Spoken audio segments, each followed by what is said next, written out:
IVM. Before you listen to this episode of The Seen and the Unseen, I have a recommendation for you. Do check out Puja hosted by Saurabh Chandra and Pranay Kotasane, two really good friends of mine. Kick-ass podcast in Hindi. It's amazing. One of the themes of the last few episodes of The Seen and the Unseen is how hindsight makes the past seem inevitable. It isn't always like that. Sitting here in 2019, it's obvious that the Narendra Modi government has failed at so many different levels. But back in 2014, there were many who were hopeful that this government would make important reforms and take the country forward. Among those who felt this hope, in fact, was a guest of my episode today, who was then and is now a spokesperson for the Congress party. The BJP's manifesto in 2014 had much that was welcome, and some of those themes, in fact, have carried forward to the Congress manifesto of 2019. Unfortunately for India, much of that was just words. Modi wasted a great opportunity to take our country ahead. And no matter which party you support, that has to count as a great disappointment. Welcome to The Seen and the Unseen, our weekly podcast on economics, politics, and behavioral science. Please welcome your host, Amit Varma. Welcome to The Seen and the Unseen. My guest for today is the economist Salman Soz, who is a spokesperson for the Congress party and has just released a book called The Great Disappointment. The book is about the economics of Narendra Modi's 5-year term. And given that it is written by a member of the opposition party, I expected it to be a partisan hit job. Far from it. Salman clearly wrote the book with his economist hat on, even though he's quite forthright about where his loyalties lie. His account in the book is surprisingly balanced and has personal touches that I found refreshing. For example, he writes that he liked much that was in the BJP manifesto of 2014 and that he was hopeful that Modi would fulfill some of his promises. In fact, his book is called The Great Disappointment, because Modi did not fulfill those promises.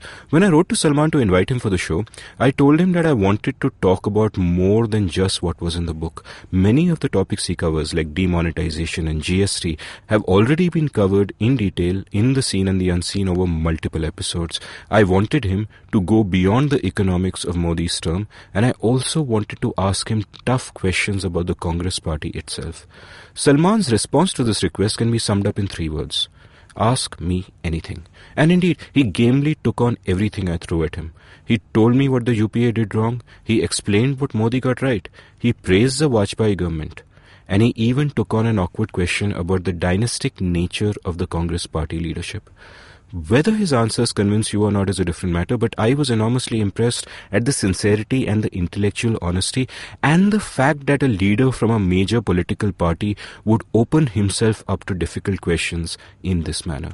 Can you imagine anyone from a current BJP leadership agreeing to do this? Before we get to our conversation though, a quick commercial break. This episode of The Seen and the Unseen is brought to you by Storytel. Storytel is an audiobook platform which you can listen to on your Android or iOS app. They have thousands of audiobooks that you can listen to on your mobile, including hundreds in local languages like Hindi and Marathi. An unlimited monthly subscription costs only Rs 299 per month. And you can also get a 30-day free trial if you hop on over to storytel.com/IVM. I actually use Storytel myself regularly, so as long as they sponsor the show, I'm going to recommend one book a week that I love. The book I want to recommend today is by one of my heroes, a 19th century French writer, Frédéric Bastiat. In fact, the title of this podcast, The Seen and the Unseen, comes from an essay that he wrote called That Which Is Seen and That Which Is Not Seen. The book I'm recommending though is a masterpiece. It's called The Law, and it is so explanatory of the way the state works and the importance for individual freedom. I can't recommend it highly enough. Do go and listen to it on Storytel. And remember, you get a 30-day free trial only at storytel.com/IVM. Salman, welcome to The Seen and the Unseen. Thank you so much, Amit. Thank you for having me. Salman, I really enjoyed reading your book, The Great Disappointment, which did not live up to its title in the sense it wasn't a great disappointment for me. Before we kind of get to the book, tell me a little bit about, your career as an economist and all the journeys you made so far. Well, I went for higher studies to the US and, realized that I enjoyed policy work and didn't really want to get into the PhD stream, going to academics and all that.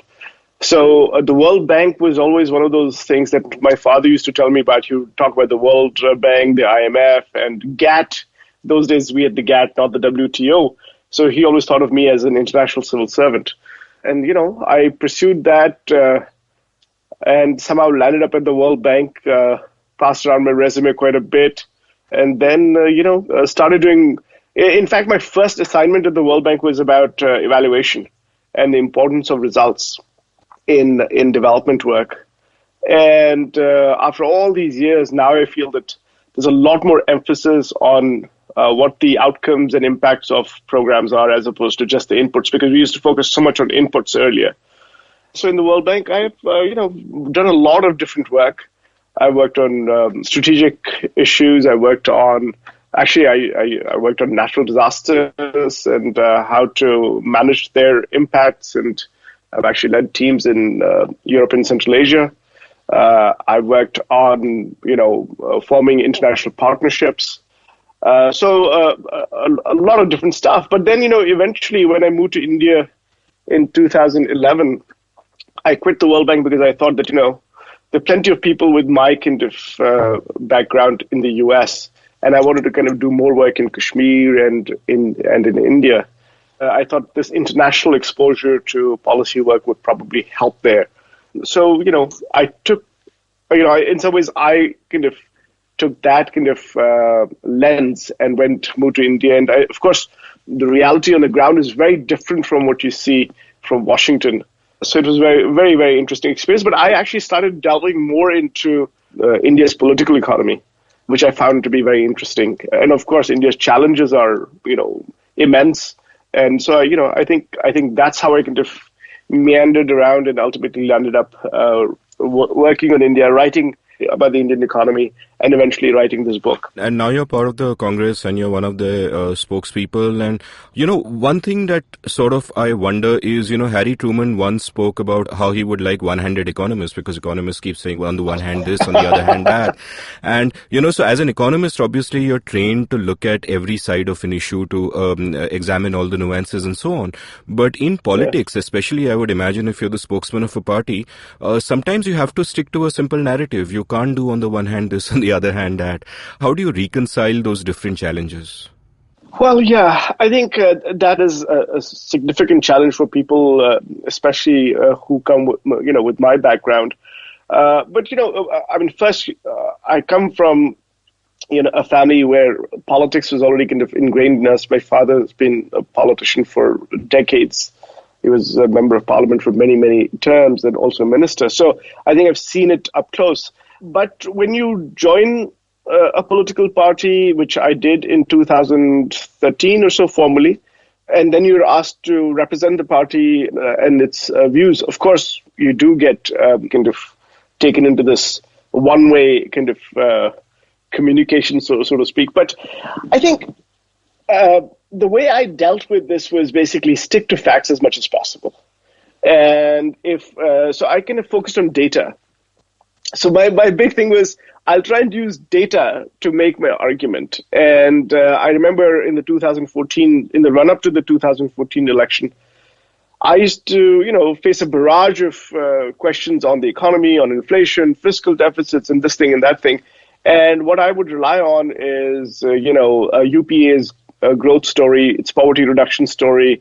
And of course, there were problems as well. But, in development, you have problems. There is no kind of clean development model. It's pretty, you have to roll up your sleeves, you have to go knee deep into mud, and it's, sometimes you have progress, sometimes you regress, but that's what economic development is. So I think I kept that as my kind of compass, so to speak. So I would not just spew the party line. I would actually try to kind of back my assertions with data. So in that sense, I created a space for myself, which I thought was available, and that's how I did it. It's not easy, of course, because and writing this book actually, it's not been that simple, because I didn't want this to become, this is a Congress guy and he's written a book about Modi and against Modi. So I didn't want it to be like that. I've tried my best actually to be as objective as possible. I've given the government credit wherever I could,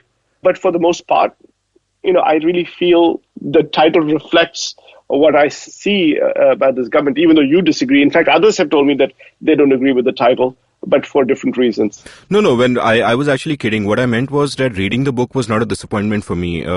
As far as Modi's term is, I think calling it a disappointment is an understatement. And yeah, and I think you're absolutely right in the sense that one of the things that surprised me when I was reading the book is that there are moments when you're critical of the UPA, especially UPA 2, and there are moments where you give credit where credit is due to Modi. And we'll come to all of that, but before we sort of come to the 5-year period of 2014 to 2019, which the book is about, I'd like you to also set a sort of context for me in terms of what has happened in the Indian economy before that. And if I can ask you one broad question, that sitting in 2014, what are the broad lessons that policymakers could have taken from all those decades of governance of independence India before that? Well, the context for the book is, to my mind, the context for the book is twofold. One is, on a lighter note, and that is the commissioning agent at Penguin had been after my life for 2 years. She'd seen my articles in newspapers and all that. She felt that I could write something. And initially we thought we'd write about Kashmir. Then I said, no, I know the economy reasonably well. And ultimately, and with the elections approaching, she said, wouldn't you want to do an assessment of how this government is done? And it was a compelling argument. And I said, okay, yeah, that makes sense to me. I'd done a 3-year, Modinomics at 3 earlier. And then I said, okay, maybe I can just build on that. But the more important context for this book is, and then I'll get to the lessons, I think that were missed, was this slogan, this kind of a statement by candidate Modi that he would do in 60 months what others have not done in 60 years. That really stuck with me, because I was in the middle of the campaign. I would go on TV all the time. And that particular statement was, it really drew people in. But I knew from an economic development perspective how unfair it was to all those who had come before him. So I think that is how that gave me the kind of passion to write. I think for me, that was the most important thing. In fact, in this book, I constantly talk about that. And I wanted to see, that's why I wrote Inheritance. The first part of this book is about inheritance. What did different prime ministers receive as an inheritance? I talk about Nehru and the 6 million refugees, which was the biggest refugee crisis outside of World War II, and also lack of food. I mean, those were the big challenges Nehru faced. And then I kind of list what other prime ministers faced and all that. And then, so in some sense, that is the context. I mean, being unfair to predecessors, belittling India's achievements, and then trying to say that you would do something that I knew to be impossible. But, I think if you ask most people in India, they'll say that demonetization and GST were the big issues that come to mind from an economic management perspective. From my perspective, it is more about the banking sector. I think that is the big, lesson that they missed. And that is, banking sector problems do not resolve themselves easily, right? I mean, and I think it was a budding banking sector crisis. It was still, I think, much smaller than it is now at that time. There's plenty of evidence from around the world that these crises need to be tackled sooner because, the banking sector is the lifeblood of the economy. And international institutions like the World Bank, ADB, IMF, and by the way, the government's own Department of Economic Affairs, they'd all be the RBI. Everybody had been flagging that this is a problem. And I somehow feel that this was not addressed promptly. And I think that may be one of the big reasons why the economy has not done as well. And mind you, the economy was slowing down before demonetization. For several quarters before demonetization happened. So I think that part of the reason is because the system was clogged up. Corporate balance sheets were also kind of stressed. So I think that was one lesson. The other lesson, obviously, I don't know. There's so many lessons from international development, from India's own experience. We'd had joblessness for a long time. We had high growth, but still we were not creating the kinds of decent jobs that we need our young people to take on. I don't think there was sufficient focus on that. It was almost like you can just manufacture your way out of it without trying to understand that the world had moved on. India had in some ways deindustrialized for some time. And I'm not sure why we were not focusing on issues like education. And I think this government also missed that opportunity. Why not education? Why not health? Why not malnutrition?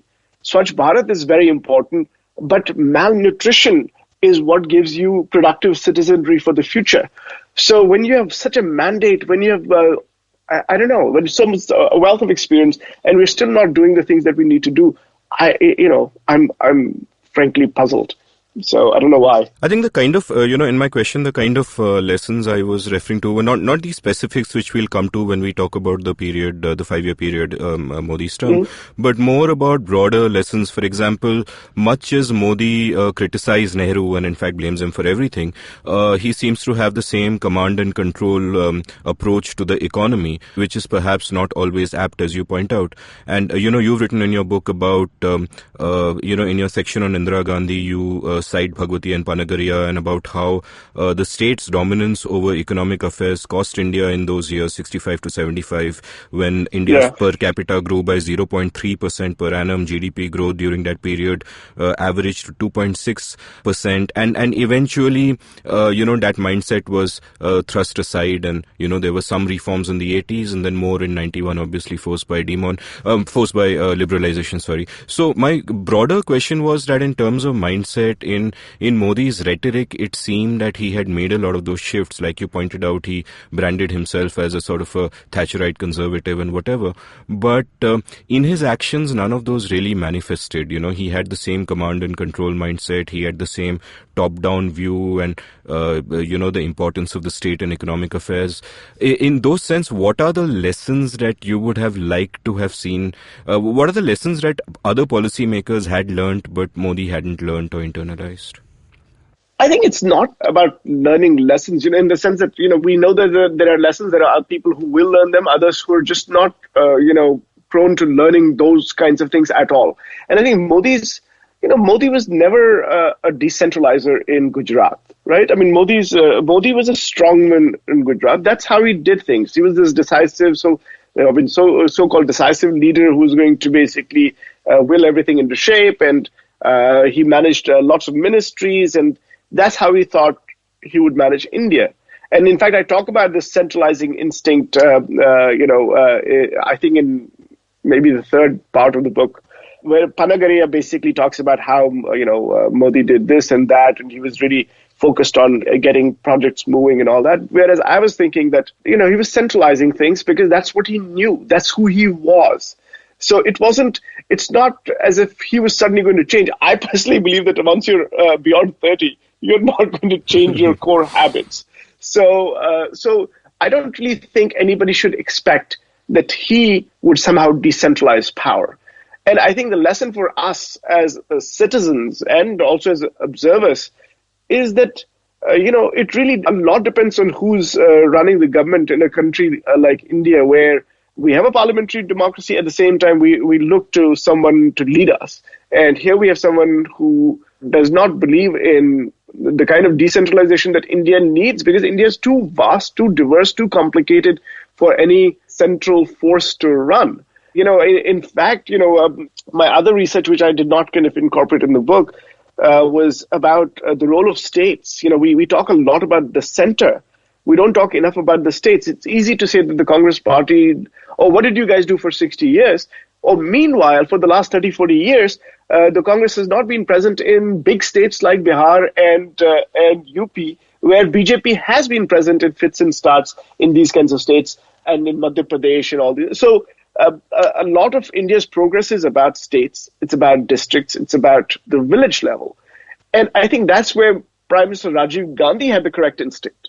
And that was decentralized, because that's what, so you need somebody at the top who will say, if India has to really progress, the one good way to do that would be devolving more power to other parts. And I don't think, so even though lessons existed that you need to kind of have broad-based growth, you need to, decentralize, you need local level kind of people to take up their development issues. But those lessons could not have been learned by Modi, because had he learned them, he would have, he would have paid attention to them in Gujarat as well. But that's not who he is. So to expect him to learn those lessons, I think is, to my mind, would not be correct. We should just basically say that, today it's Modi, tomorrow it could be somebody else. That's somebody else. And the kind of power you wield may have something to do with how India progresses in the future. Mind you, that may be one of the reasons coalitions have proven to be not the disaster that the BJP portrays them to be. Maybe coalitions are better because you have a lot of give and take. You don't have a central authority and you just kind of say, okay, everybody gets a piece of the pie. And maybe that is how India can develop. But having a strong central character, I don't think it works. I don't think it has worked. I think it has worked to the detriment of the country in the last 5 years. And every time I fear that every time there's a centralizing force, India does not stand to gain. I agree with you. And, at a time where institutions are being weakened, I think another advantage of a coalition government is that you have more checks and balances by default in the political economy, where other institutions which are supposed to perform that role may not quite be able to. Before we get started on the book in the Modi years, a final question about UPA 1 and UPA 2. Now, what mistakes do you think the Congress made which caused their huge defeat in 2014? And obviously, this period of time, the 10 years before that, are not a monolithic period. There were periods of growth, there were periods of very good economic management, there were periods of very bad economic management, such as when Pranab Mukherjee was finance minister, for example, and, that reflected in all the data. So, what do you think was, in a sense, a failure of, at some level, and you acknowledge this in the book as well, they didn't do as well as they should have, and that enabled Modi to sweep to power in 2014. Can you kind of sum that up for me? I think of Modi's rise and this amazing victory that the BJP had in 2014. It was like this perfect storm. The economy was losing steam, and I've talked about how that happened. On the other hand, you had these corruption scandals. Some of them were clearly scandals, others were not as clear. Then you had vast kind of organized cadre-based party that was becoming an alternative. And on the other hand, you had, this pent-up demand from young people for jobs and a better life because they could see on their smartphones what other people around the world had. And finally, you had the messenger, and was a very unique messenger and had been built up over the years as a kind of a messiah. So this was a perfect storm of all these things coming together that I think delivered this victory. It wasn't any one thing. As far as the UPA's time is concerned, of course, you're right. I mean, there were periods of high growth and good development, poverty reduction.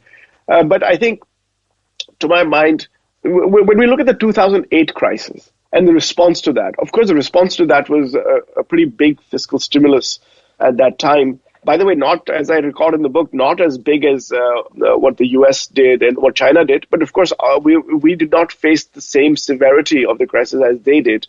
But I think we were not able to handle that because that really, if you remember, in the aftermath of the global financial crisis, India continued growing.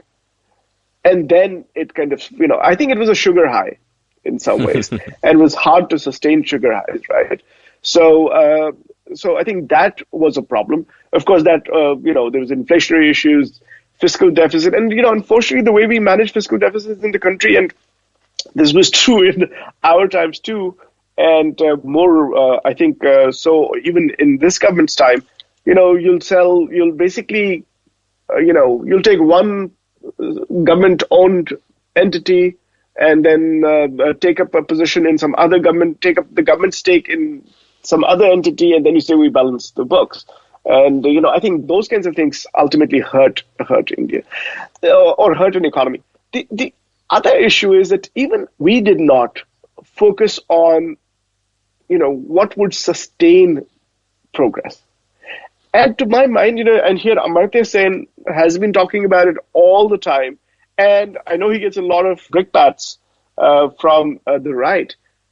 But, unless we invest in human capital, human development, there is no chance for India to succeed. In today's world, there's absolutely no chance. So if you do not invest in health, if you do not invest in education the right way, if you do not actually spend the money properly. I have this anecdote in the book about a village called Bandi Pain in Baramulla, where I worked for 2 years before the 2014 election. And Bandi Pain has 8 government schools. It's a 1 kilometer long, half-kilometer wide at its widest village, with 8 government schools, 1 high school, 3 middle schools, 4 primary schools. I don't know what the current situation is. At that time, that was the situation. None of the schools had adequate teachers or students, or there had no furniture. So we should have had 1 school, maybe. Even that may not have been viable for that village. You could kind of create a model. You could kind of consolidate. You could bring in, teachers to work in one place. So there would be enough teachers, there would be enough students. But that's not how we've done things. We've just kind of... So before we increase the budget for these things, I really would like to see more efficient spending also. So I think that sustaining that progress, of course, I talked about the number of things that happened that led ultimately to our terrible defeat. But I think we should have paid more attention to sustaining that progress. And we should have also been more careful about the sugar high. We had to kind of calibrate that better. I think we did not. And frankly, I'm not in a position to tell why that may have been the case, what they were thinking at that time. I was in the US at that time. I can tell you that at the World Bank and the IMF, we were very, very worried, extremely worried that the global economy was falling off a cliff.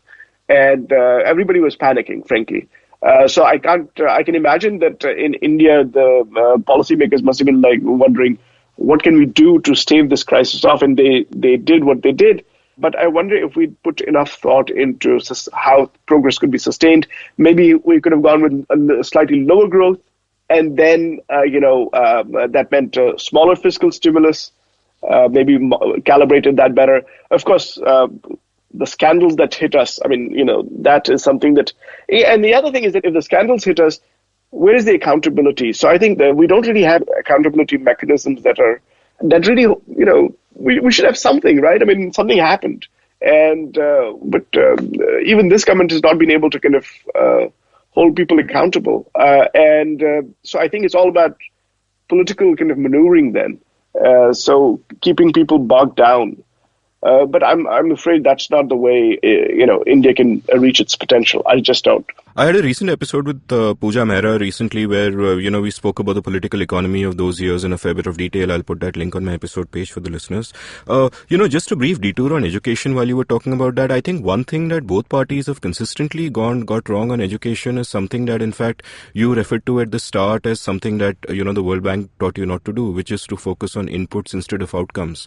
And, you had the BJP in the 2014 manifesto saying we'll spend 6% of GDP on education, and I think the Congress made a similar promise this time. But that's just looking at the input, and outputs are miserable, and for that you need to look partly at the way education is structured, the incentives in play, the fact that the private sector is completely shut out through, an immense amount of overregulation. But, leaving that aside, there's a broader philosophical question really that I wanted to ask you about the political economy that doesn't apply to this party or to that party. But, the thought came to me when I'll just quote from your book. You quote these economists, Kotwal, Ghatak and Ghosh, who pointed out about what the UPA was going through in 2014.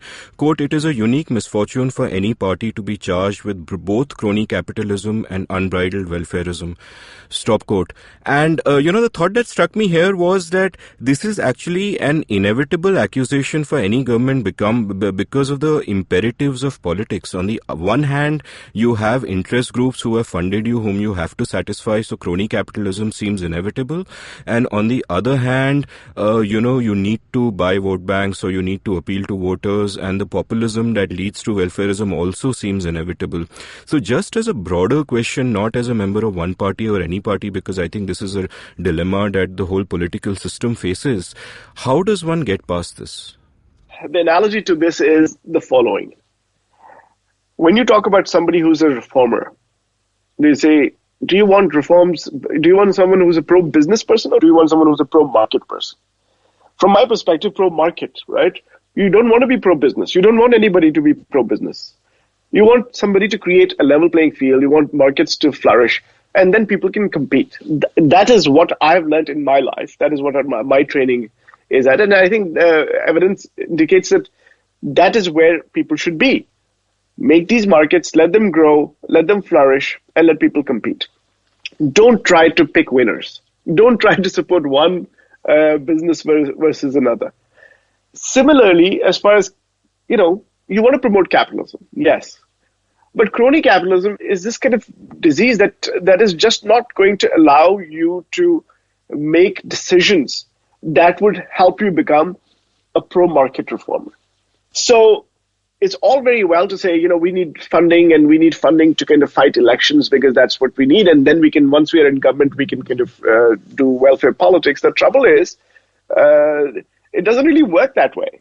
In reality, what happens ultimately is that these interest groups, they capture, it's part of this elite capture, right? I mean, there is a reason we have high inequality in India and growing. And that is because we are perhaps not leveling the playing field. We're not supporting markets. We may be supporting Mr. X or Mrs. Y because they may fund us through whatever means. But we never tell people exactly what they're doing, for us. So as a citizen, I want to know who is paying the government off and what is the government doing in return for this person. We don't know. We simply don't know. And I'm not blaming the Modi government for this or, this is like a cross-government kind of thing. Now, with electoral bonds, it's kind of legalized corruption. To my mind, this is legalized corruption. We can't have these kinds of things. If we can't see the destitution in which so many millions of Indians live, and then we don't correlate that with what is happening at the upper income levels, then we just basically say, okay, you know what? It's good to have, at least we see that some people are progressing. But that is not a model that India can really work with, but that is the model that we're working with. And this cronyism is a special kind of disease. I mean, why can't our corporates, they already have a lead, right? They're already running ahead. Why can't they just, if they want to contribute to a party, fine, contribute. Tell people what you're doing, and then we'll see whether there is any quid pro quo. But you already have a lead, and you want to pad that lead through influence peddling and all that stuff. I think that's what, to my mind, that hurts growth. That is not pro-growth. And we must find ways, and I keep telling my colleagues in the Congress party as well, we've got to find, we've already said that we're going to do away with electoral bonds, but we want to bring a lot more transparency to political finance. Because without that, I think this cronyism will continue. You'll continue to see jobless growth. You'll continue to see higher inequality. And that is ultimately going to lead to some cataclysm in the future, which I worry about. So if we don't change course, this is what we'll get. We'll get more of the same. Yeah, I could agree with you more about the need for transparency, and the problem here, as public choice theorists would say, is one of diffuse costs and concentrated benefits, because yeah, that's right. The people who really lose out from the government being pro-business instead of pro-markets are the people at large, and the costs are diffused and invisible, often the unseen, as it were. Whereas you have these interest groups who have concentrated benefits, so obviously they will lobby for whatever. Let's kind of move on to the Modi years, and one of the things that kind of struck me about your book is that reading it did not seem to me at all that this is coming from someone partisan, as you'd expect, given that the author is a Congress spokesperson. But it didn't feel that way at all. And, I want to quote a couple of sentences from your book on how you felt after Modi came to power.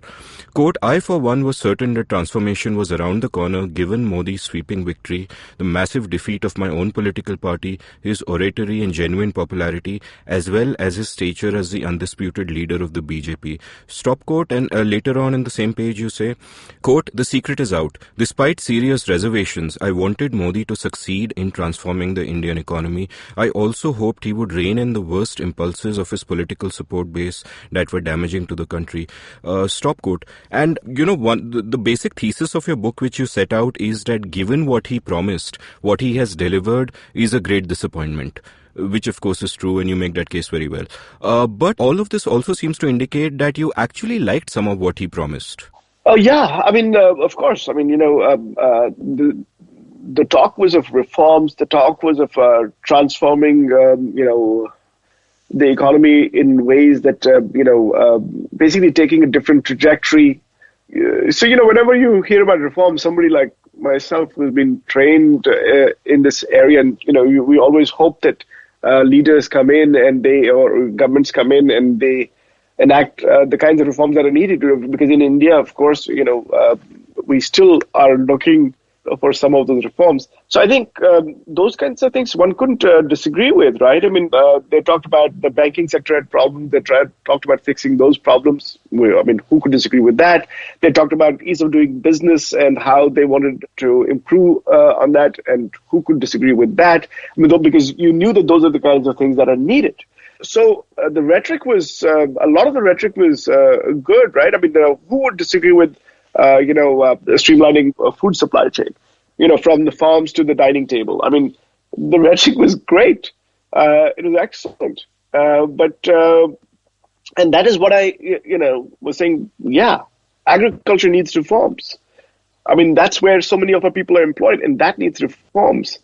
So, and, talking about government needs to be reformed, government needs to be more efficient. And this was all that we heard during the 2014 election. So, of course, let's face it. I mean, people like us, I mean, we have a very comfortable life.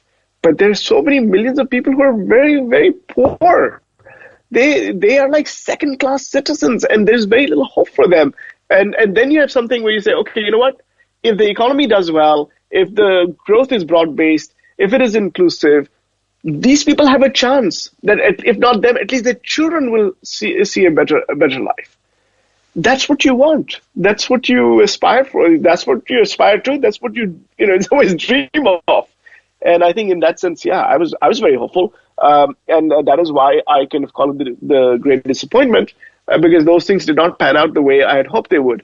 Now, or the way we had been, led to believe. I know, during the launch of this book in Delhi, Raghav Bahl at the Quint, he was on the panel and he said that this is the great betrayal, not the great disappointment. And I think I've heard something similar from other people. Why did you call it the great disappointment? Why didn't you call it the great betrayal or worse? And I said, because I was hopeful. And I mean, as somebody who wants reforms, who wants something positive to happen to those who don't have a voice in a political discourse, who are living on the margins, you want something good to happen for them. And so that's, I wanted to believe it. And that's the truth. I also worried, of course, about the RSS BJP politics, and that never ends well, frankly, of dividing people, polarizing people. And that, by the way, it can be detrimental to the economy as well. And I think that's what we will see that in the future too. If this continues, it is going to have an impact. Right. So, the sentiment that Raghav expressed of it being a great betrayal is one that I totally get, because a lot of free market supporters and, conservatives, in that sense, reformers, had a lot of hope of Modi. For example, to quote from your book, you have something about his manifesto here. Quote, "The manifesto boldly declared BJP to be a modern and inclusive party, relegating its pet projects such as the Ram Temple, Uniform Civil Code and cow protection to the peripheries of the document." Stop quote. And one thing I've kind of wondered is now that, they've turned the other way, they've completely turned their back on reform, and everything comes down to the kind of polarizing politics that they seem to have, put on the back burner.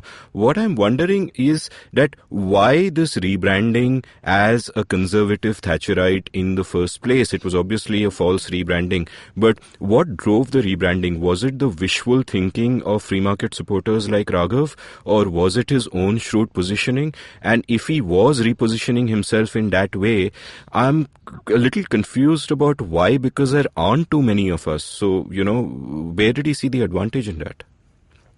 I think I tackled this part in part 2 of the book, where I kind of talk about his rise.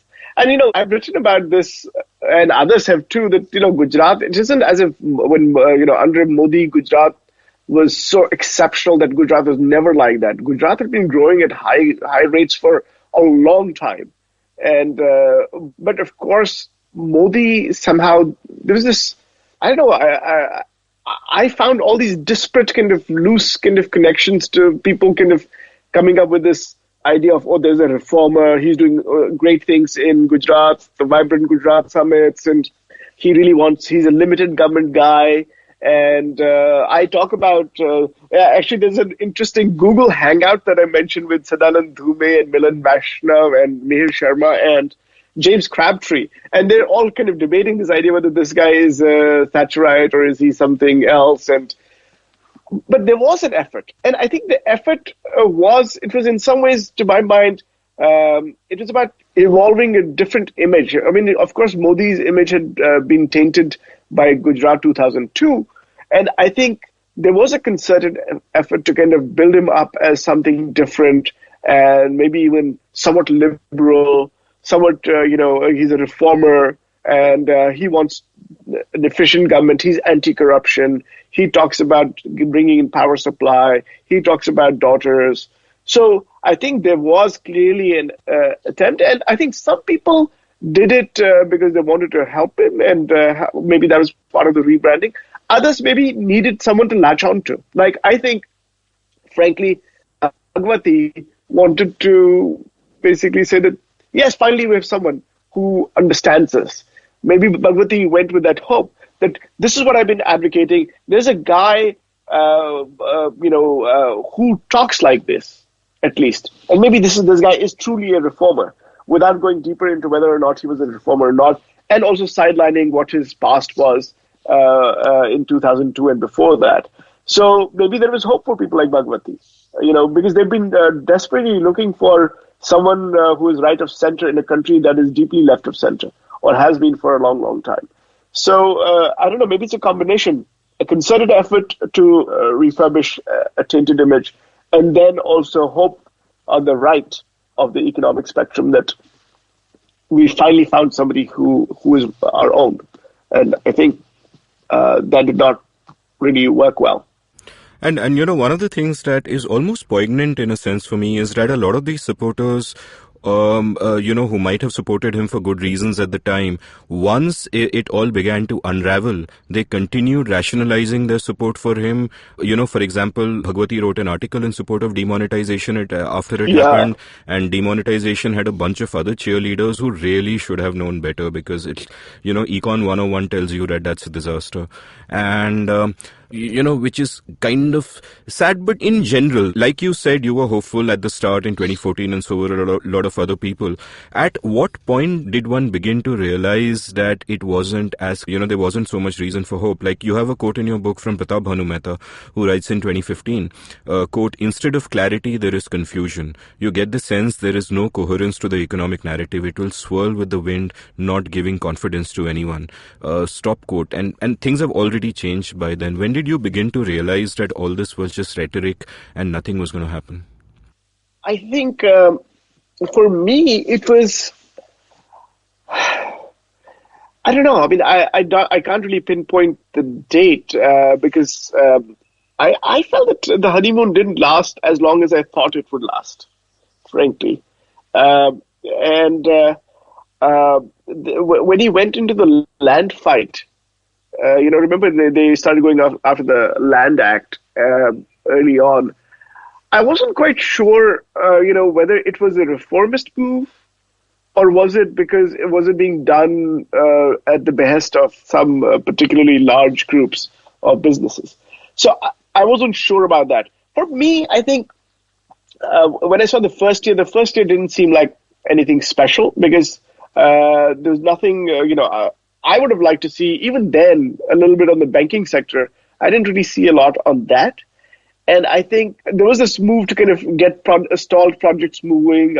You could see that. Land Act, you could have gone both ways. Maybe it's a reformist move. Maybe he's just doing it as part of helping some friends. But when he started kind of, when Rahul Gandhi landed that jab of the Sood Boot ki Sarkar, and by the way, that whole suit thing, I think that really worried me. Actually, the suit thing was emblematic of what I'd been seeing in other places, actually. So that the suit thing bothered me, because the suit thing told me that maybe this guy is not as big as he appeared to be. Maybe he's like a regular strongman who is insecure, who likes these cheap things. And if that is the case, maybe this is not a broad-minded kind of person. So the suit thing really did bother me a lot. It came as a warning sign, I must tell you, that it was not about, it's 10 lakh rupees ka suit and all that. It was more about what the thinking is behind wearing. And if someone were to give me a $1 million suit, which is Salman Soz, I would never wear it. I don't know. I would know. I'm sure you would not wear it. I mean, who does that? Only somebody who's kind of has some sort of a complex. I don't know. And strongmen do come with those kinds of things, and they do kind of ultimately land themselves in trouble. I think that was it. The revision of the GDP in January of 2015 and not having the back series within a matter of months, I think that also told me something about the government. I think that was, many people did not talk about it then, but I felt that was a problem. And so, yeah, I think there were some warning signs early on. By the way, I document in the book that some of his closest supporters were even more prescient because they kind of showed unease early on. Not people like me, his own supporters. So maybe they were more impatient. I was maybe willing to, go along and see how it pans out. But I would say within the first year itself, I think it was clear that this wasn't going to be a reformist government. Right. So let's talk about, you've got a very detailed breakdown of all the things that went wrong. So let's kind of start talking about them one by one. And one of them, of course, is the whole Make in India project. And, as part of when you're talking about the analysis of the Make in India project and how it went wrong, you also quote Raghuram Rajan from, contrasting India with China and saying that, look, what worked for China may not work well for us. We're developing differently. It's a different time. And quote, we should be agnostic about what will work, stop quote. And this seemed to me to be a very profound point, especially, you quote Hayek at the start of the chapter. And it seems that one quality which policymakers should always have when they're making policy is epistemic humility, that you can't actually control everything and you have to, let society and the market work some things out. And this is completely, and the Make in India seems to sort of showcase some of this top-down drive that Modi has. Tell me a little bit about what was wrong with it and what went wrong. Well, there's something, it's a very basic point, I think. When China and, of course, Korea started their labor-intensive push, that was 40 years back. The world has changed. The world is very different now compared to what the world was then. I mean, at a very basic level, you've got to at least pause and think. And, this is not just for Modi. This is for my own party. This is for other policymakers. Let's face it, 2020 is not 1980. Okay? If it is not, a lot has changed, and technology has a lot to do with that. You cannot start thinking of developing the way some country did in 1980. You can learn some lessons from that, but you cannot just say, okay, now I'm going to replicate that model. Because that's not who you are. That's not the time you're living in. So I don't really get why it is so hard for people to understand that, we can't just replicate this country's model or that country's model. Yes, you can adapt things and all that, but you must kind of also look at, there's plenty of material written on this about how developing countries are not able to, not just India, other countries are not able to replicate the Chinese model. And there are good reasons for that. So this whole idea that I have to push this manufacturing output to 25% of GDP, I'm going to do this and that. I think perhaps there is some hubris about how one person, one strong government can do this and that. I can dictate this level of manufacturing output, but that's not how decision makers who are at the firm level make the decisions. Their decisions are about whether or not they're going to make some money out of it. They don't care if they may vote for Modi ji, but they're not going to vote. They're not going to pay for it. They're just going to do what is in their self-interest, and their interest is in making money. Their interest is not in losing money just because they have to vote for Modi ji or to make his Make in India project successful. So I think. Frankly, the biggest reason, I think, was that the Indian economy is very different, structurally, and the time is very different. And setting these targets of within 5 years or 10 years, we're going to do this, and it's going to be 25%. and knowing that it has been stagnant for a while, despite all efforts, and knowing that there's technology that actually is, and India is a capital-intensive country to begin with, at least its manufacturing sector is. So knowing all that, still trying to kind of say, are we going to have labor-intensive industrialization? And I don't know. I think it's just basically you're not willing to accept there is a reality that you must contend with. And you think that you can just change reality because you're in government. It doesn't work that way. Right, we'll take a quick commercial break and we'll be back. Hello, everybody. Welcome to a great new week of shows on the IVM Podcast Network. If you're not following us on social media, please make sure you do. And if you're not by now, why aren't you? You really, really should. We're IVM Podcast on Twitter, Facebook, and Instagram. This week, we got a couple of new shows launching. The first one we have is ATKT Talent 10. The show is hosted by Rohit P. Man Pereira and Krupa Goyal. They're joined by the best talent from college classrooms across the country. Tune in every Tuesday for music, poetry, and fun ramblings. Business.Next by Bloomberg Quinn. Learn about what it takes to nurture a culture of constant innovation in business and shape an organization. It's hosted by Govindraj Ethiraj and new episodes are out every Tuesday. The Equity Sahi Hai podcast is brought to you by the Motilal Oswal Asset Management Company. It's hosted by our very own Anupam Gupta and offers deep investment insights into sectors and stocks in a simple way. New episodes out every Tuesday. On Cyrus Says, sports presenter and commentator Ronak Kapoor talks about how his school life shaped him for the future, how sports commentary has evolved, his experience at the Cricket World Cup in Australia, and more. On Paisa Vaisa, Anupam is joined by financial educator and money mentor Mrin Agarwal to discuss investor behavior and the importance of creating a financial plan. On the Ronnie Screwwala podcast, Dreaming with Your Eyes Open, Ronnie talks to me about his early life, moving from Grant Road to Brish Candy, organizing a rock concert in his youth, and taking calculated risks in life. On Dating is Garbage, Abbas and Janam talk to Zain and Avanti, the hosts of Marbles Lost and Found, about the role of mental health in a relationship. On What a Player, Akash and Siddhartha joined by fellow comedian Mikhail Almeida to discuss the last week of the ongoing Cricket League before the playoffs. On The Habit Coach, Ashton talks about financial health, the relationship one develops with money, and how it leaves an impact on our body. On Pulyabazi, Pranay and Saurabh talk to Shambhavi Nayak, a fellow at the Takshashila Institute, about gene sequencing and how it's changing our understanding of heredity and human history. And with that, let's get you on with your show.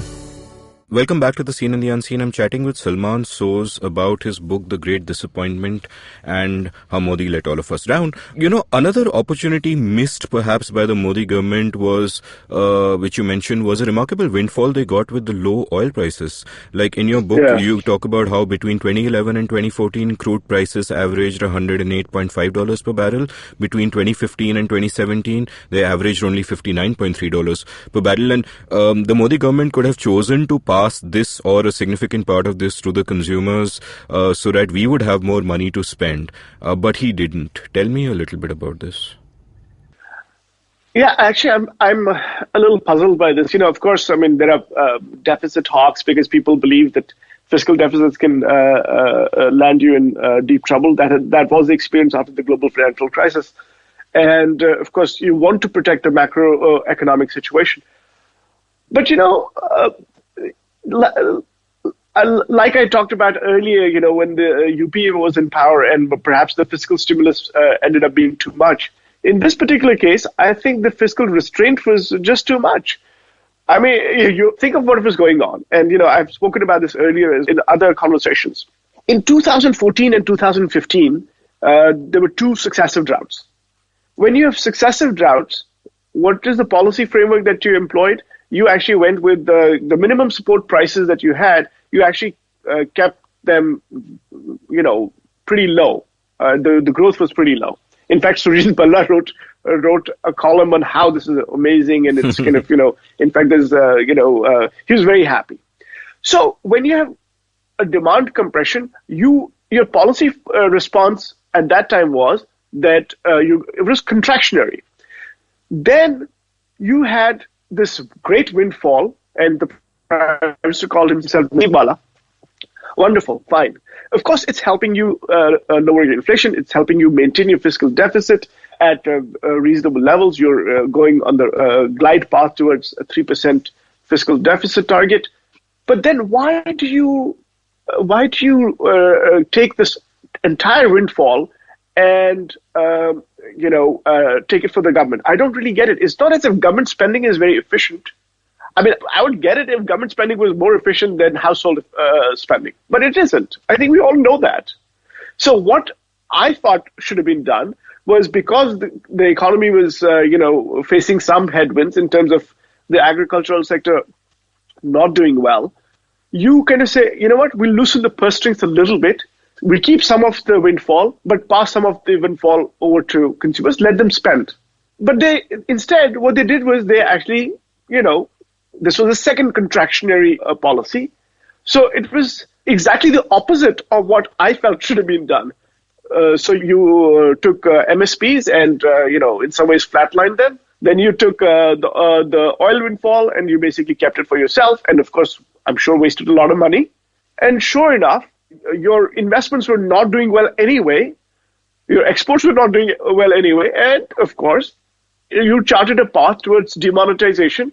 And I think there were 5 quarters of declining growth before demonetization, if I'm not mistaken. So I don't get it. I don't understand. I really don't understand why this path was followed. I don't understand why they needed a contractionary policy at a time when the economy was not doing well. I could understand it if the economy was overheating and then they wanted to curb the growth. But here there was no evidence that the economy was overheating. So I'm puzzled. So I want to again ask you a broader question, but taking off from this issue, I'll quote again from your book, where you say, quote, "I am not convinced that more revenues in the hand of the government is a good thing. The quality of government spending is dubious, and at a time when the economy was recovering from the blows of demonetization and the GST, a little bit of help for consumers could have had a salutary effect on the economy."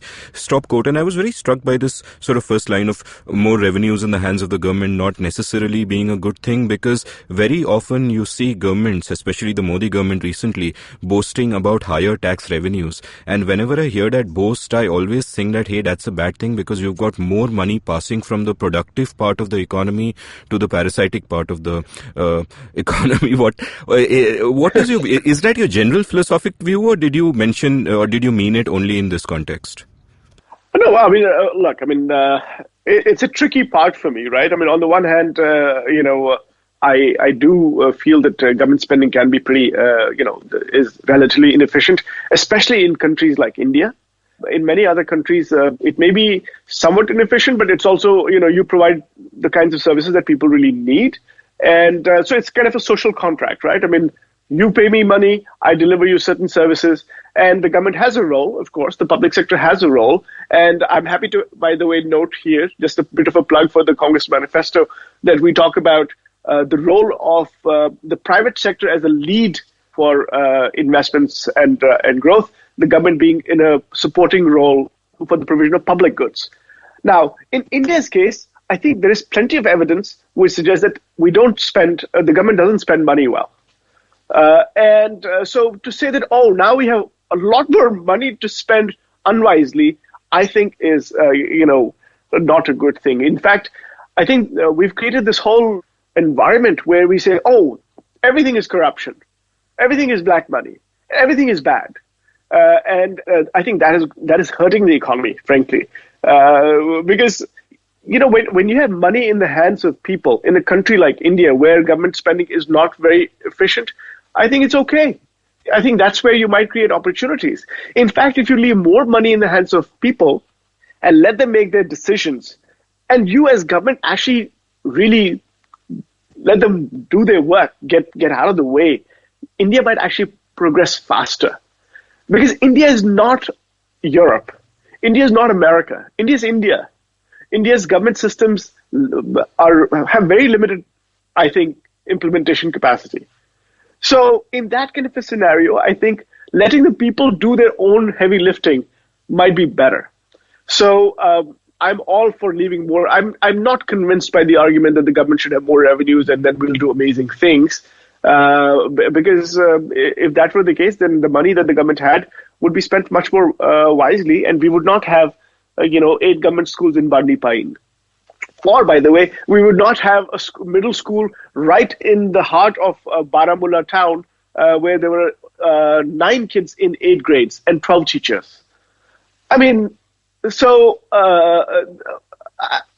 we have to keep in mind that in India's context, we're not talking about other countries, we're talking about India. In India's context, where, by the way, accountability is limited anyway, more money in the hands of government is not necessarily a good thing. And so when people talk about higher tax revenues, this whole tax business is just, it's become too much of. It's another kind of vested interest. How money exchange, money changes hands in India through this tax system and tax officers and all that. So I really think that was not a good policy move, in terms of, of course you want the government to provide public services, good services, but then there should be evidence that is being done. I don't think that is being done. Right. Moving on, I mean, as we talk about, all the different policies of the Modi government, the one where I'm not going to spend much time, though you've written very eloquently about it in your book, is demonetization, for the simple reason that I've had, I think, 3 episodes on demonetization. That's fine. Manmohan Singh called it organized loot and legal plunder. Ajay Shah called it macroeconomic trauma. I described it at the time in a column for the Times as the largest assault on property rights in human history. It's just such a disaster that I don't even think there is a need for sensible people to have to be convinced. I agree. Yeah, so we'll kind of pass over Demon, but now the GST is very interesting because Demon was just a bad idea, period, but GST is actually a very good idea which was badly implemented. In fact, Yashwant Sinha once referred to the implementation of it as a potential Harvard case study for what not to do. And, as you've quoted him in your book, which is where I get it from, tell me a little bit about what went wrong with GST. And my sort of follow-up question to that also is that even if you, like, a lot of the things that went wrong were due to political imperatives because different states were saying, no, put this rate and put that rate on this and this rate on that, and you had interest groups in the picture. So if the GST is to be fixed, like let's say if the Congress comes to power, inshallah, and the GST is to be fixed, will the political imperatives allow that to happen? Well, first, a broad philosophical point on GST or indirect taxes. I think we've taken the easy way out on tax policy. And the easy way out is just impose an indirect tax and everybody gets to pay. But, you and I know from economic theory that these are regressive taxes. And I think the share of indirect taxes has been growing. Even if it was growing earlier as well, and it's now well past 50%. We are really putting an undue burden on poorer sections and lower income sections, and I think we must reverse course on indirect taxation, or at least we should, as a share of tax revenues, I think direct taxes should be higher. And the interesting thing is that very few people in India talk about it, and I don't know why.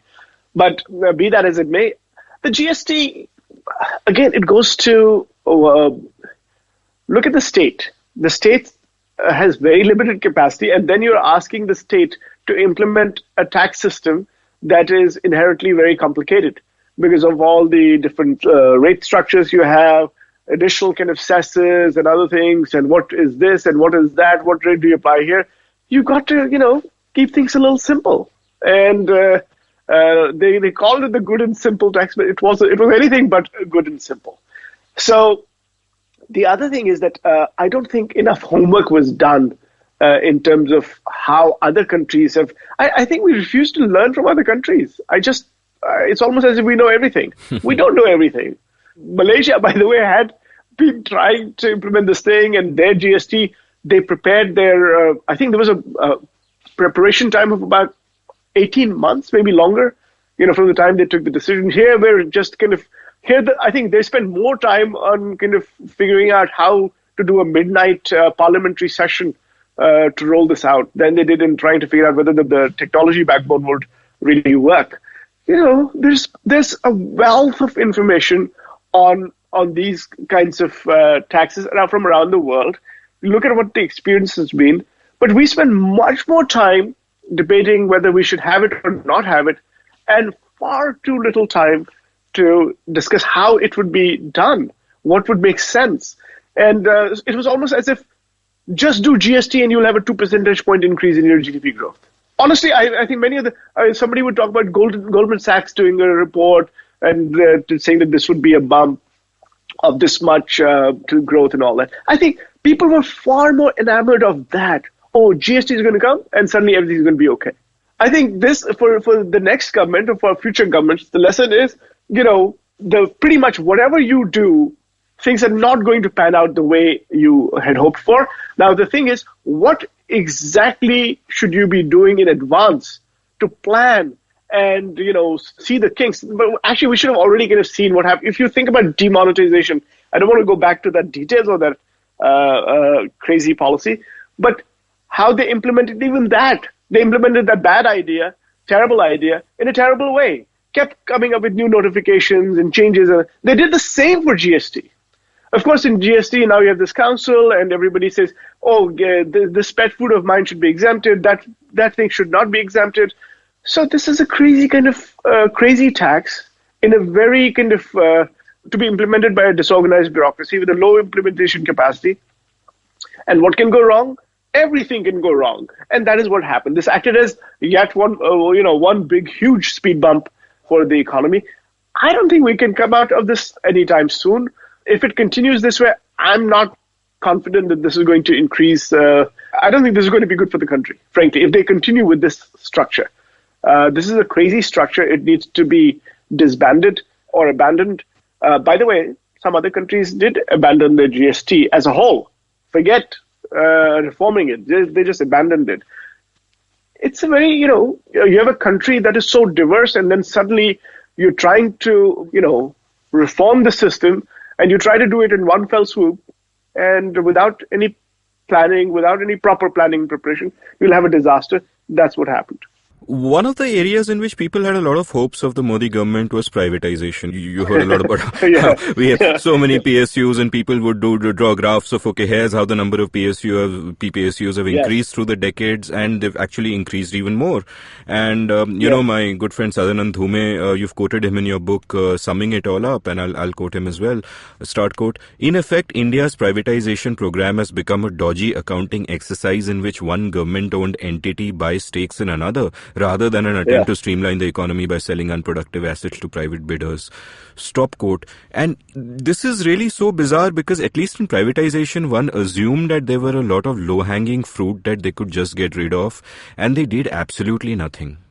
Well, yeah, and again, I'm puzzled because I don't understand. If Prime Minister Modi in his first year had made the case. Imagine Prime Minister Modi, when he became Prime Minister, at the peak of his popularity, said to the country, look, the Congress left me a terrible problem with banks. And I need to do something drastic, and I need to fix the system. It'll mean taxpayer money will kind of be used for whatever, but I have to do it. It's not my fault, but I have to rescue this country. I have to rescue it, and that's what I'm here for. I don't think people would have blamed him. I think people would have been happy. I mean, they would have at least given him a chance. In a similar vein, if he had said, you know what, Air India has been bleeding money for a long time. This is not a viable way to do business. It doesn't seem to be working. I have said myself that we're going to kind of reform some of these things. We're going to sell this thing off. I don't think people would have said, Modi, you're wrong. They would have, said, okay, he came to reform things and he's reforming things. But as I write in the book, people did not believe that he was a reformer of that sort. In fact, I don't think he believes in a smaller public sector. I believe in a more efficient public sector. I believe in a more, constrained public sector because I want the government to focus on things that the private sector is not able to deliver properly. The private sector cannot deliver you national defense. The private sector will not, to my mind, do a good job with, police forces or justice and all the stuff, right? I don't think he believes that. I think he thinks that government can do everything and his government can do everything. So maybe I should not be puzzled after all these years. I think that's who he is. I don't think, and by the way, that's what maybe most politicians in India think, that we should have these kinds of things, and Air India is great, and, we should have a flag carrier and all this stuff. I don't know. I think people may think like that. I personally do not believe that taxpayer money should be spent when there is no hope of, a recovery in some of these enterprises.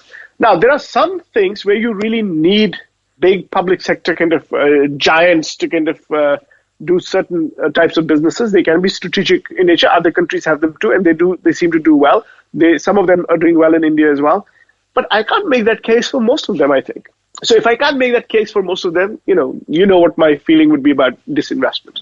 Yeah, I mean, I often make the case that what India needs is a strong and limited government that does a few things very well instead of a large and diffuse government that does nothing well. I mean, we effectively don't have a rule of law in most of the country.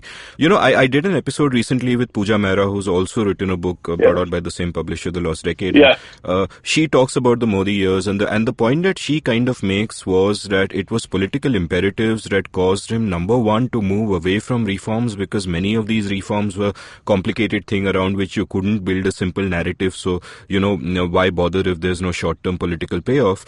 And at the same time, which drew him towards disasters like demonetization, for example, not because of what impact it would have, which he didn't give a damn about, but because of how it could be packaged as something that is anti-black money and will help the poor and so on and so forth.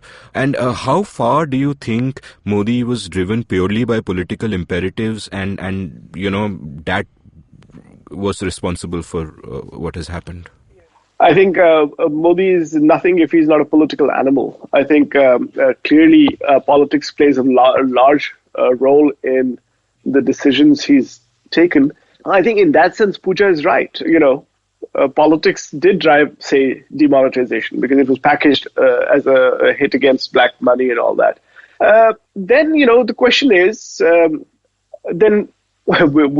basically, we were all kind of hoping for something that would never happen. Because if a person like that, who by all accounts is, liked for his oratory and all that, and can convince people to go with him pretty much very often, or at least used to be, if that person is not going to kind of level with the country and say, look, this makes sense to me, we are wasting hard-earned taxpayer money on things that we should not be spending on, then in that sense, we never really want to, we should then be careful about what we think of in the future. We should basically be hoping for coalition governments, honestly, because we don't really need a strong central character, because a strong central character can be much more destructive for India. The wait for this benign dictator can take a lifetime, and who knows how that would pan out. These things don't pan out well. Now, in Modi's case, I really thought that he might make some decisions which, I mean, what is tough about, telling the country that, the UPA gave me a bad deal on banks and I need to fix it, otherwise you will not have jobs. That's a pretty simple argument to make. I think people would have believed it. It was just that he was not focused on that. I think he was focused on administrative efficiency and how projects that were stalled would move forward. I think he was thinking small. He was not thinking big. I think he was thinking very small. So somebody must have told him that, if we have higher tax rates, people are not paying taxes. We need to increase the tax revenues. So yeah, okay, let's go after that. But that's thinking small. That's not thinking broad. That's not thinking big. So I don't know. Maybe he's a victim of his own kind of ambitions in terms of in policy. Maybe he has a narrow base to think on. I think that's the only explanation I can come up with. I don't really know why he did not make even the simplest, some easy decisions. I don't know. I don't get it. I'm puzzled. Right. I'm just thinking aloud here at something that a friend of mine who was very close to Modi once upon a time in his Gujarat years once told me. And she mentioned how there was a social gathering at his house, and he started telling a story at one point about how when he was a kid, his mother was very ill, and he was a boy then, and he went to switch on the fan, and when he flicked the switch, he realized that there was no electricity. And then he decided that if there's one thing I can do, I'll focus on electricity. And therefore, when he becomes CM of Gujarat, he focuses on electrification and all. My friend's point in telling me the story basically was that his view of the world is very experiential. If he has experienced something directly, then he gives it importance, like the lack of electricity or roads or so on, those physical things where he can see with his own eyes that yes, this makes a difference.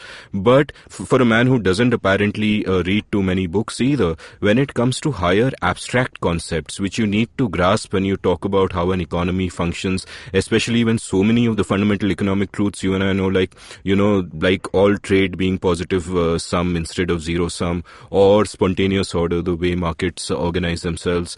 All of these higher level concepts is not something he would ever have grasped. because he hasn't experienced it directly and he has no way of doing so.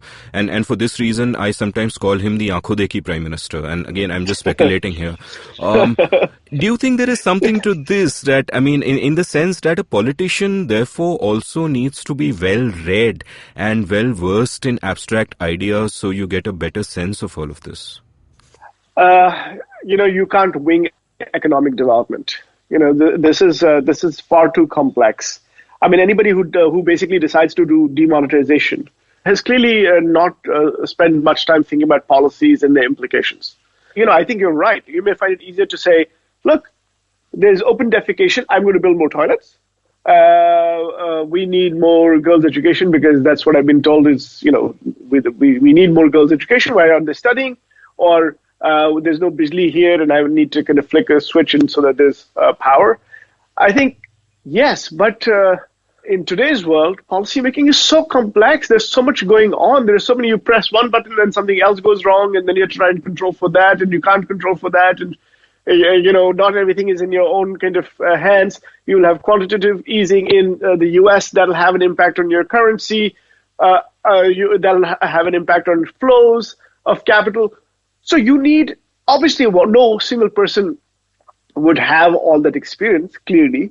But you should have some basic humility to know that you don't know everything. That's one. Second, that you build a team or you have a team of people, advisors and all that, who can kind of give you different perspectives. You must listen. You should be a good listener, I think. And you should be willing to take advice. And you should be willing to say, you know what, I'm wrong. This is not, I thought of it in the incorrect way. This expertise is really useful here. But I don't think, from what I gather, I don't think people are that keen to give him advice because maybe they're scared of giving him advice. Or maybe he doesn't listen to advice. Who knows?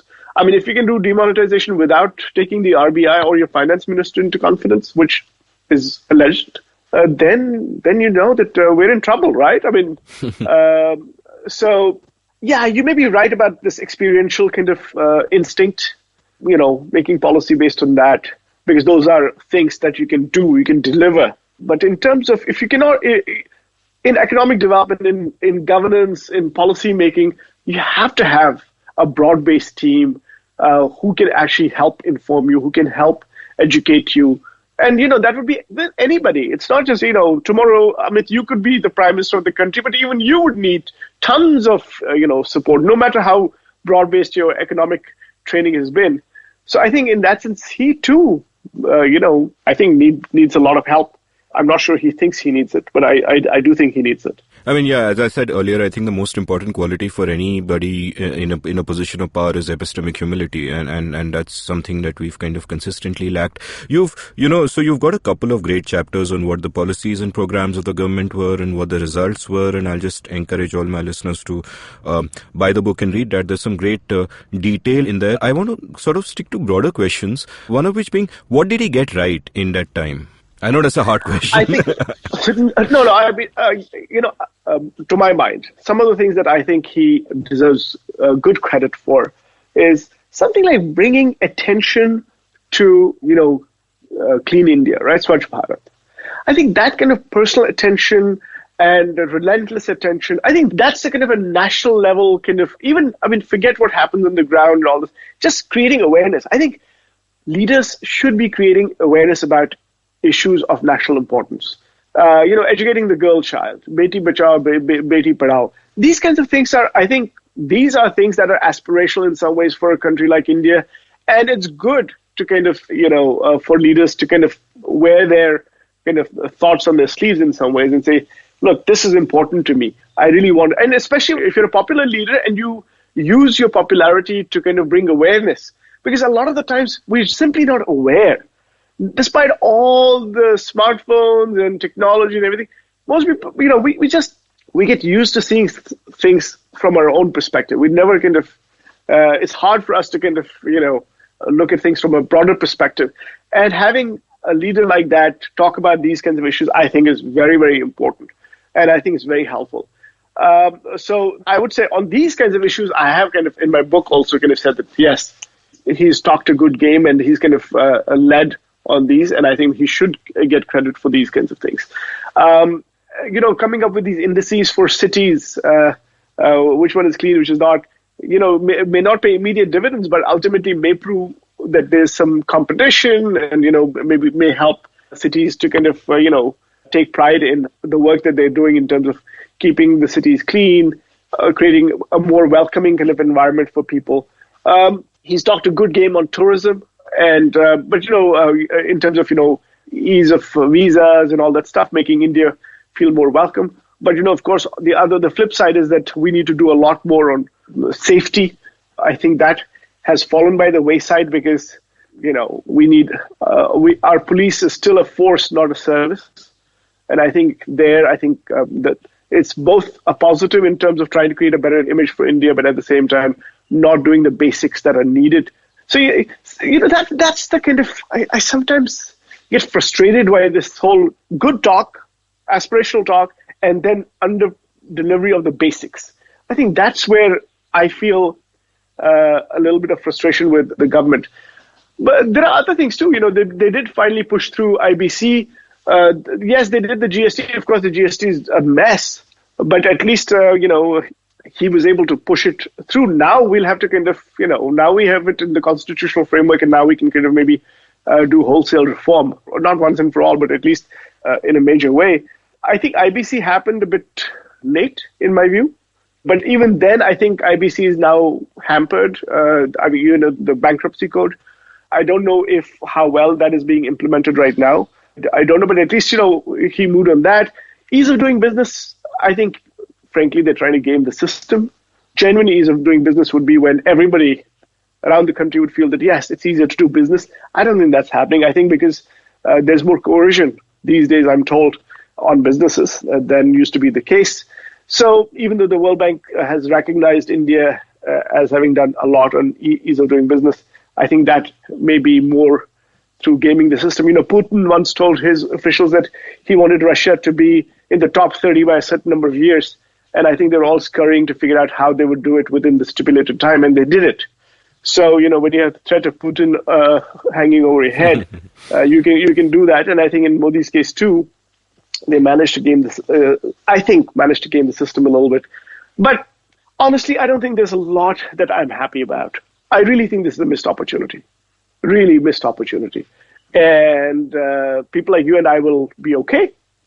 But people who could have benefited disproportionately, I think they're not going to be okay.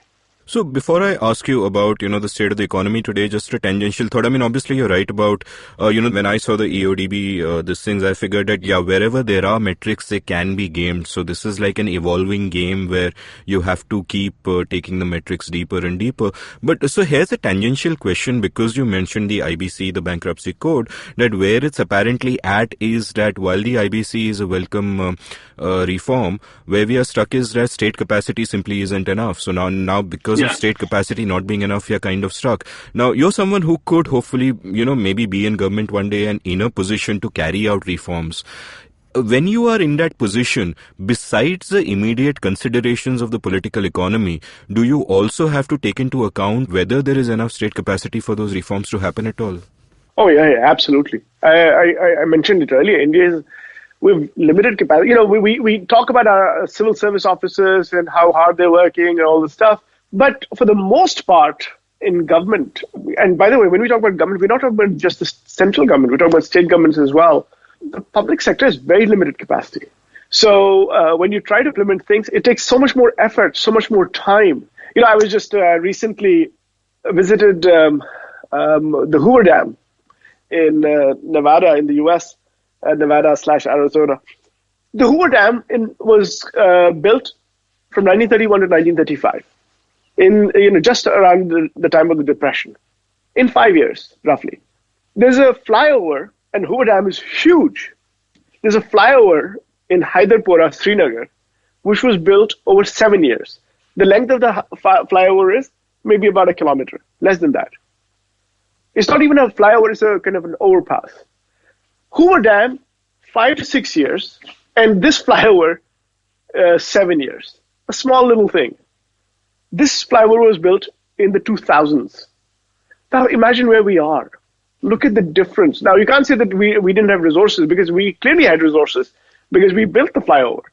But how is it possible that in a modern state, it takes 7 years to build a 1 kilometer long flyover in Srinagar, whereas somebody built a huge dam, major irrigation project, major power generation project in the 1930s? I think we need to recognize that we are still limited. And in some ways, when you craft policies, you have to keep that in mind. If you don't keep that in mind, you'll have implementation disaster after implementation disaster. And that is why I think, Amit, your point of doing a few things really well, I think that's important. Let's just do a few things, but let's let the government do them really well. Let there be a contract between, we call it the social contract in some ways, between the citizen and the state, and say, you know what, you want to do schools, you want to do education, public education, yeah, okay, but we want you to deliver along these parameters. These are the indicators of success. These are the learning outcomes we want. This is how we want our children to grow. If we could have that, I mean, I refer to the PISA kind of system of testing across countries as far as education attainment is concerned. I think the last time it was done under the UPA government, then we abandoned it because our kids from, I think, Tamil Nadu and Himachal Pradesh, which were supposed to be the better states at that time, participated, and turned out we performed worse than students in Kyrgyzstan. And I think after that, the government said, no, we're not going to do this anymore. As in, stop participating. Now they're going to restart that participation. But what that tells me is that if we're going to do education, let's do it well. Let's focus on that. Let's focus on fewer things. Let's not focus on everything. And that's the problem, I think. And by the way, this is not Modi's creation. Can't blame Modi for this. This has been going on for one government after another. But we now need a situation where we can actually, if we're serious about the country's progress, if you're serious about our young people, if you're serious about creating opportunities for them, then, we have to take some tough decisions. Right. So I want to move beyond economics and beyond your book right now. Your book is really about Modi's being a great disappointment or a great betrayal, as Raghav would say, in terms of economics. But I want to go beyond that for a moment and ask you about Kashmir, because it seems pretty evident to me that a lot of things have gone wrong there in the last 5 years, and in fact were going wrong from even much before that. Tell me a little bit about what's happening. Well, Kashmir actually, during Prime Minister Vajpayee's time, and then even Dr. Manmohan Singh's time, I think there was a semblance of return to some level of normalcy. Things had eased off. There's greater participation in kind of, elections and all that, just because people felt that it was safer. And the rhetoric of the militants had kind of, had subsided. Or their power had subsided. Then in 2013-14, militancy, we started hearing the militancy was beginning to pick up a little bit more. This was in the aftermath of the Abdul Guru hanging. But it was still very limited. The estimates would be 100 or 200 people and all that stuff. And that's it.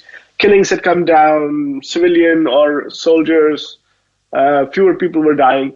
But I think when the 2014 election came up and the verdict was pretty lopsided, the People's Democratic Party, led by Mufti Saeed at that time, won heavily in Kashmir. The BJP won heavily in Jammu.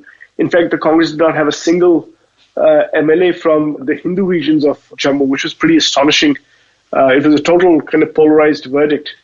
And of course, the government, came up, and the BJP and the PDP at that time formed the government. That created, I think, a lot of disquiet in Kashmir. And it was almost like, now the BJP is going to rule us. The same BJP that the PDP had vilified and fought against during the assembly election.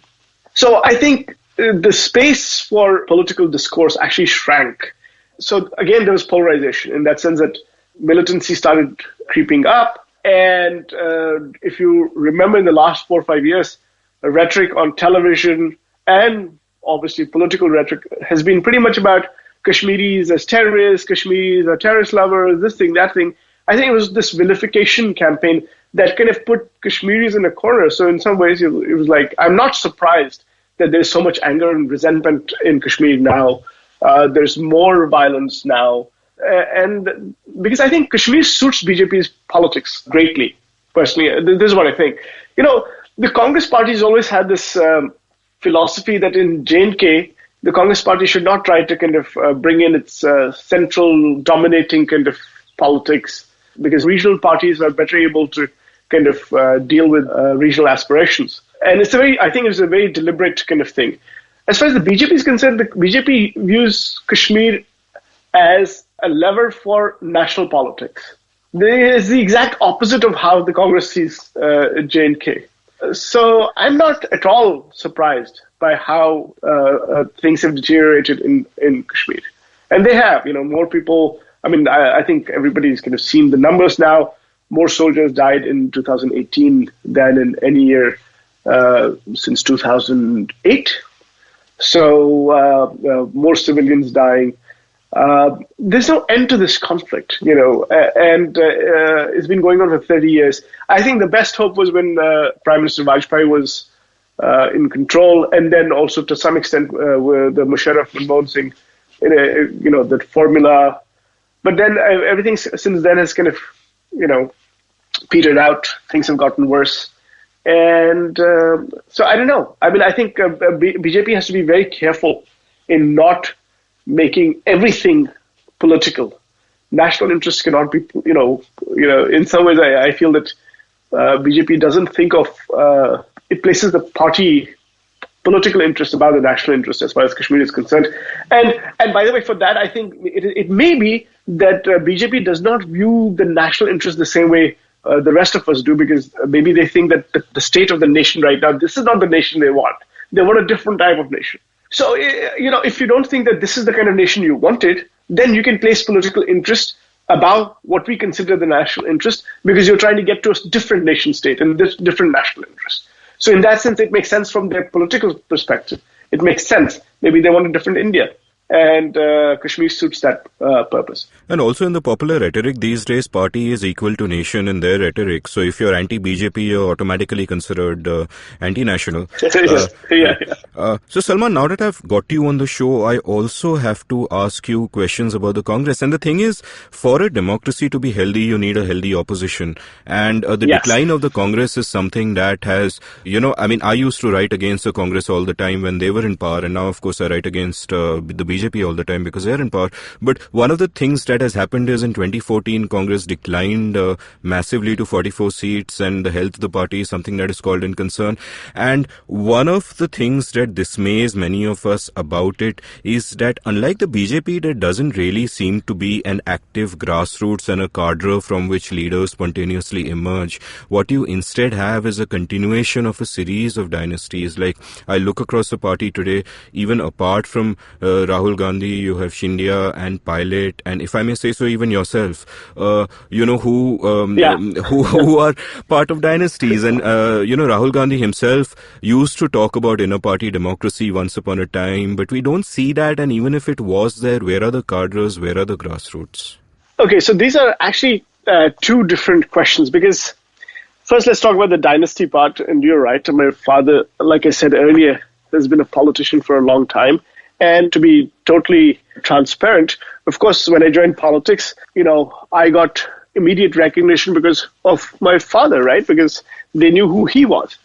Now, in politics, you really have to prove yourself. And ultimately, you may make it to a certain point and say, okay, I'm going to compete for this particular seat or whatever. But ultimately, it's the people who decide whether you're the right person for them or not. So I think in that sense, this dynasty part is not specific to Congress. I mean, of course, you see similar things in other political parties as well, and in other countries as well. What matters is whether or not whoever is in politics, at least to my mind, are they delivering for the people? If they're not, they'll be, you can't really, you can't keep them. As in, people. It is up to the people ultimately to whether or not they keep them or not. Of course, and by the way, this isn't going to go away just because we may feel a certain way about it, because it's this has been happening historically. It's going to continue happening in India and elsewhere. So that's the one part about dynasty. Yes, do we have other leaders who are coming in who are not related to politicians? Of course. I mean, I'm sure that we tend to focus on dynasties because they're easy to kind of comprehend, they're easy to calculate. But there's so many people that I know of in our party, in other parties, who have nothing to do with politics. They're first-time politicians, and they're doing extremely well. So on the dynasty part, frankly, I don't really see it as something that is inherently bad, unless you feel that dynasties can be sustained without people's support. Ultimately, people will have to weigh in a democracy. And when they do, sometimes you win, sometimes you lose, depends on how well you've done. I lost an election myself. My first election, I lost myself despite the fact that, I felt that I was a good candidate. I'd gone to the World Bank, I had a lot of policy experience, had no scandals per se, I was well-meaning. But, people saw it different. People felt that different candidate was better for them because maybe he came from their part of the world or whatever. So democracy has that equalizing effect, I think. As far as the cadres and where are the cadres, what's happening, why isn't the Congress, people say the RSS is everywhere, where is the Congress party? There is this thing about, to my mind, about liberal politics everywhere, that it seems that when it comes to being on the ground, they seem to be less kind of active than, say, people who are on the far right. I don't know why that is the case. I hear about similar complaints in the US, in Europe. That is, that the cadre-based political parties, which are typically left of center, they don't seem to be as active as the far right. Now, it has been my experience that even if you don't see the kind of same visible RSS ground game, I've seen in my own experience, Congress supporters are in the unlikeliest of places. In Kashmir, I can't tell you, there are these, I bet so many people who support Congress, and for no, it kind of really puzzled me. I was like, you guys never, PDP and NC always win here. How are you still with the Congress? Very different reasons, but they're still there. So I think in this particular election, you're going to see a different kind of outcome, I think. And that outcome is not possible if you don't have feet on the ground. But we need to pay a lot more attention to this. I think now politics is changing. The threat from the far right is far too significant. It cannot be it cannot be disregarded. I think time has come for political parties like the Congress to pay a lot more attention to organization and mobilizing resources. But we are in a difficult situation right now because we have limited resources and we are fighting this election, and it's not that easy. But let's see what the outcome is. And if I may speculate, on the one hand, it's if I may say so, the Congress in recent years has seemed to be a party which just wants to come to power, doesn't really believe in anything. What are really the core beliefs, if I may take a skeptic's view? But if I, on the other hand, to be a two-handed economist, if I, one reason, if I may speculate, why liberal parties have less of an impact at the grassroots and far-right parties do is that because hate is a bigger motivating factor than hope is. Hope can become very diffused, and there is a free rider effect and all of those things. Whereas, the more you whip up hate, the better the turnout you're going to get, which is really worrying. I have another question. You guys just really released your manifesto, and my other question sort of goes back to the BJP manifesto of 2014, and I'll quote from your book. Quote, the manifesto accused the UPA of not maintaining that growth and leaving the next government with sub 5% growth. The BJP charged that the UPA pushed the country backwards by 20 years and that millions of men and women were jobless. Arguing that the country had lost hope, the BJP cast itself as a party that would act decisively to address the country's challenges on a priority basis. Stop quote. Now, what strikes me is that one, obviously, that their manifesto had a lot of things in it which were good, as you yourself said, but the other thing is that this exact sentence could be used for today, just changing the UPA and the BJP, just switching them, where you have the Congress talking about how the BJP has done such a miserable job over the last few years, which is absolutely true, and equally promising drastic action. Now, my question is, why should anyone take manifestos seriously? Because as we've seen, the BJP did not follow up on their manifesto of 2014. And, if I can ask a specific question that struck me from your manifesto, there's lots in your manifesto to like. For example, one of the promises you guys make is that cities will be empowered and, empowered mayors will be elected and therefore governance will be better. But the question that struck me when I saw this was that, wait a minute, this is a state subject. This is, the national government has nothing to do with this at all. The Congress is already in a power in a number of states and they could do this now if they wanted to. So what is it in this manifesto for? Is it just posturing? Well, I think it's not posturing per se. I think it is in some ways trying to draw a philosophical line. Because decentralization, like the one you talked about in terms of urban governance reforms, first, urban governance reforms are needed, necessary. Without that, you can't really do much. At least you have to have a statement which says, look, this is important. And it is important, especially with if India continues to urbanize. And by the way, I don't really believe the figure that India is 70% or 69% rural right now. I think a lot of what has happened is that the landscape has transformed. Cities and villages are getting fused together through other settlements. So I think India may be a bit more urbanized than we think it is.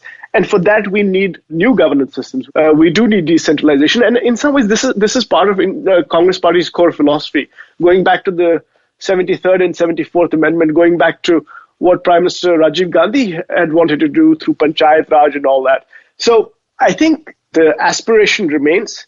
I think philosophical statement remains. I think what we have to do a far better job of is to actually implement the thing, right? To persuade governments at the state levels to say, look, we have to do this. It is, in some ways, you can't really dictate to state governments these days, obviously. I mean, unless you're BJP and you control more than half the country, and maybe you can, and that would have made it easier. But, in some ways, you have to persuade governments, and you have to kind of create models in other states and say, look, I mean, this is working really well here. People are benefiting here. Other states should follow suit. But it is not, I do think that manifestos are serious documents.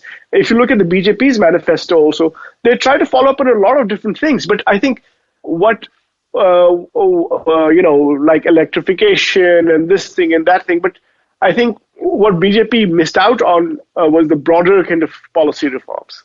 So, in fact, if you look at all their promises, there's so many that they actually did try to follow up on. Whether there was the right thing or not, that's different. But they tried to follow up on a lot of things. The Congress Party, too, will, this is one way to hold political parties accountable. But I do think that this particular Congress manifesto has some very important statements, and that have to do with the role of the state. To my mind, I have not come across any Congress manifesto which actually says that the private sector will lead through investment and the public sector will focus on public goods, or for the most part. I mean, that's a pretty interesting statement to make, right? I mean, this is what people like me like. I'm sure, Amit, you also want something similar where the private sector is, at least in a statement, unleashed, and then the public sector is redefined for public goods. So I think very important statement. Also, our commitment to individual freedoms in this manifesto, I think that is very important. And I think part of it may be born out of our experience with the current government and how this government has actually threatened a lot of our personal freedoms. So maybe the next government that we hopefully have something to do with will kind of implement an agenda where we kind of strengthen these freedoms so that whichever government comes in the future, at least will face the pressure from citizenry as well as institutions alike. So I know there's a lot of cynicism. I know it's not misplaced, but at the same time, we have to have some hope. Yeah, I mean, I've been writing from, say, the early 2000s about our free speech laws, not just the sedition law, which you guys have said you will abolish, but also 295A, 153A, things you haven't mentioned. And, the Congress, after all, was the party that banned the satanic verses, which remains banned. But I completely buy your point that it's important to change the rhetoric and, that the commitment that you guys have explicitly made to individual rights and, the primacy of the private sector is great. Let's see how much of that really happens. I'll kind of, and regarding what you said about urban development, obviously I agree with you. I had an episode a few weeks back, which I'll link from the episode page, with Ruben Abraham and Pritika Hingorani of the IDFC Institute on how India is far more urban than we think, and what we should do to smooth that process. I've taken a lot of your time. A sort of a final question to end with, which is, again, I ask you to answer this not wearing your hat as a Congress spokesperson, but as wearing your hat as an Indian citizen. And in fact, much of the book is written with that hat, frankly, as I was surprised by it. But just wearing the hat of an Indian citizen, if you look forward to, say, the next 5 years, what gives you hope and what gives you despair? Well, what gives me hope is that,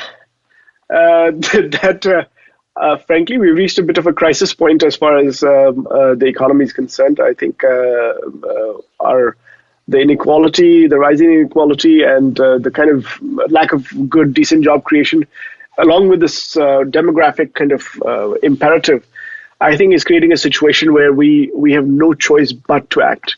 So remember how sometimes we act because there's a crisis. I think the crisis point is reached, and I think we have to do something. I mean, no matter what government comes, I think we have to do something drastic. Otherwise, we're in trouble. I think India's in trouble otherwise. So I think I'm hoping, the hope is that policymakers understand and realize that there's a serious situation in India, especially on the employment front. And by the way, that has direct linkages to inequality and that something has to be done. So that gives me hope. Of course, what causes me concern is that policymakers may not get it. And like has happened in this government's term, that they may actually end up doing more harm than good. In fact, one of the principles, I actually talk about 4 principles of policy making. And one of them is, do no harm. I never thought I would have to write something like that. Do no harm as a principle of policy making. But I think, after the experience of this government, I think it's sensible to include something like that. So so hope and caution are both linked to this moment in our history, and there are clear dangers ahead. There's a crisis. In my view, there's a crisis in the country. And it's only going to get worse, by the way. It's not going to improve if we don't do something. And that gives me hope that we may end up doing something, because when it's this crisis time, when it is crunch time, some of us step forward and do something about it. And that's what I hope from the next government.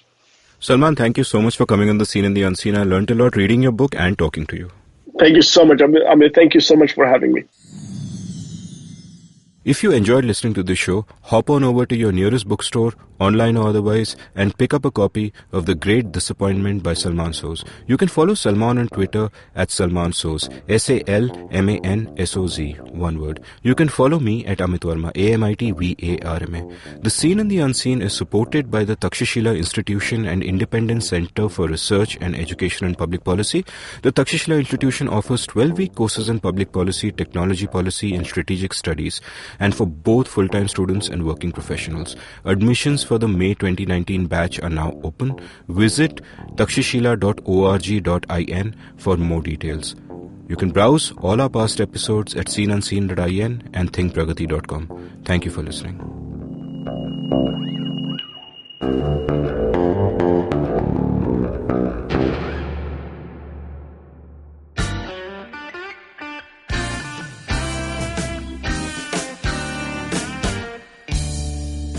Filter coffee is a fascinating beverage. You need to pick the right beans, blend them in the right proportion, roast them to perfection, and slow brew at the right temperature to get the perfect cup. Which is exactly like great conversations as well. You need to track down the most interesting minds, get them into their zone, and settle down for an unhurried, unscripted chat. And coffee for me is always, always, always best enjoyed with friends. I'm Karthik Nagarajan, and do share my table as I meet some of the most interesting people I know and sit them down for a strong cup of coffee and an even stronger conversation. Join me every Wednesday for a freshly brewed episode. This is not frappe. This is the Filter Coffee Podcast.